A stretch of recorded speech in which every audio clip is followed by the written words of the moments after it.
آج پاکستان جو ہے تقریباً $150 ارب کے قرضے کے بوجھ تلے آ چکا ہے۔ تقریباً اس وقت جو قرضہ ہے وہ $125 ارب کے قریب ہے، اور اس سال کے اختتام تک $150 ارب ہو جائے گا۔ پاکستان سب سے پہلی دفعہ 8 دسمبر 1958 کو IMF کے دروازہ جا کر کھٹکھٹاتا ہے اور اس سے $25,000 لیتا ہے۔ 17 اکتوبر 1968 کو ہم نے $75,000 لیے۔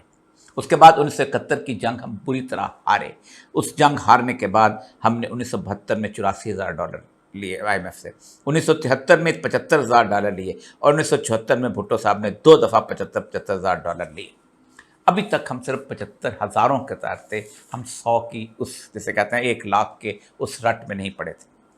ضیاء الحق نے 1980 میں پہلی دفعہ $3,49,000 جو تھے وہ IMF سے لیے، اور پھر پاکستان کے قرضوں میں اضافہ ہونا شروع کیا۔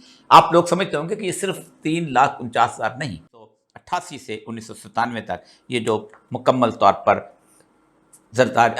بے نظیر اور نواز شریف کا دور تھا، اس میں پاکستان IMF کے پروگراموں کی طرف جاتا رہا۔ اب تک پاکستان تقریباً 22 پروگرام میں جا چکا ہے، اور سب سے بڑا پروگرام زرداری کا تھا جو تقریباً $6 ارب کے قریب تھا۔ لیکن پاکستان کا قرضہ اس وقت اس موجودہ صورتحال میں جو عالمی قرضہ ہے ہمارا، وہ تقریباً $125.7 بلین ہے، یہ جون 2023 کے مطابق، اور اس میں $24 بلین کا اضافہ ہونا ہے جو ہم عالمی مختلف قسم کے قرضہ دینے والے اداروں سے مانگیں گے۔ گزشتہ 1 سال انہوں نے ہمیں کوئی پیسے نہیں دیے، کیونکہ وہ کہتے تھے کہ IMF کے تم جا کے گارنٹی لے کے آؤ، تب ہم تم کو پیسے دیں گے۔